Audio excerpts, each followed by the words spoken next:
Complete ആയി വെള്ളം തന്നെ കണ്ടോളൂ. 1 by 1 ആയിട്ട്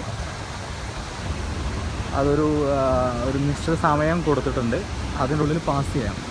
അത് സ്റ്റോപ്പായി കഴിഞ്ഞാൽ ഇപ്പം കണ്ടോ, നിങ്ങൾക്ക് കാണുന്നതാണ് ഫുള്ള് വെള്ളം വന്നുകൊണ്ടിരിക്കുന്നു. കംപ്ലീറ്റ് വന്നു. ഇപ്പം അടുത്ത ബോട്ട് വരുന്നു കാണാവുന്നതാണ്.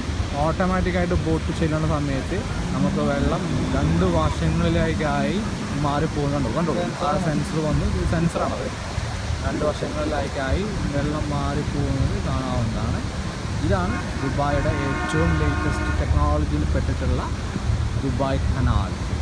ഇനി അതൊരു 5 മിനിറ്റ്സ് 6 മിനിറ്റ്സോളം അത് ഇതുപോലെ വഴി ഓപ്പണായി കിടക്കും. അത് കഴിഞ്ഞ് ഓട്ടോമാറ്റിക്കായിട്ട് വീണ്ടും എന്താ പറയുക, പൂർണ്ണമായിട്ടും വെള്ളം വീഴും. ആ കാണുന്ന മുകളിൽ ബ്ലിങ്ക് ചെയ്യുന്ന ഗ്രീൻ ലൈറ്റ്, ആ ഗ്രീൻ ലൈറ്റ് നമുക്ക് പോകാനുള്ള അനുമതി. അത് കുറച്ച് കഴിഞ്ഞ് റെഡ് ആകുമ്പോൾ ഓട്ടോമാറ്റിക്കായിരിക്കും. കംപ്ലീറ്റ് സെൻസറിലാണ് വർക്ക് ചെയ്യുന്നത്.